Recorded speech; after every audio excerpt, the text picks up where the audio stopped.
Hi friends, இன்றைக்கி நம்ம பார்க்க போகிறது என்னன்னு பார்த்தீங்கன்னா, இன்றைக்கி சாம்பார் தாங்க வைக்கலான்ட்டு இருக்கேன். வெள்ளிக்கிழமை அதுவும் நான்வெஜ் செய்ய மாட்டோம். அதனால் வந்து நம்ம சாம்பார் வச்சுட்டு உருளைக்கிழங்கு பொரியல் பண்ணலான்ட்டு இருக்குங்க.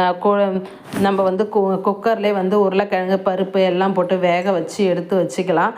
நம்ம வந்து அரிசி போட்டு நம்ம ஃபஸ்ட்டு சாதம் வடிச்சிக்கலாங்க. இப்போ வந்து சாம்பார் தாளிச்சிக்கலாம். சாம்பாருக்கு வந்து வெங்காயம், தக்காளி, பச்சை மிளகாய் எல்லாம் போட்டுட்டு கத்திரிக்காய், பீன்ஸ், கேரட் கூடவே பார்த்திங்கன்னா பலாக்கொட்டை போட்டு குழம்பு வைக்க போகிறேன்.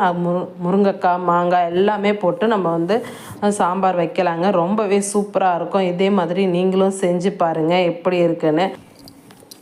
சாம்பார்லாம் நம்ம கூட்டிட்டாச்சு. மிளகாத்தூள் போட்டு உப்பு போட்டு நம்ம சாம்பார் வச்சிடலாங்க.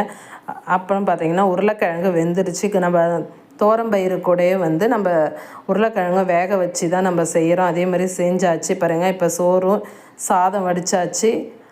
அதுக்கப்புறம் பார்த்திங்கன்னா உருளைக்கிழங்கு பொரியலும் ரெடி ஆகிடுது பாருங்கள். சூப்பராக இருக்குது பாருங்கள். ரொம்பவே சாப்பிட்றதுக்கு ரொம்ப சூப்பராக இருக்கும்.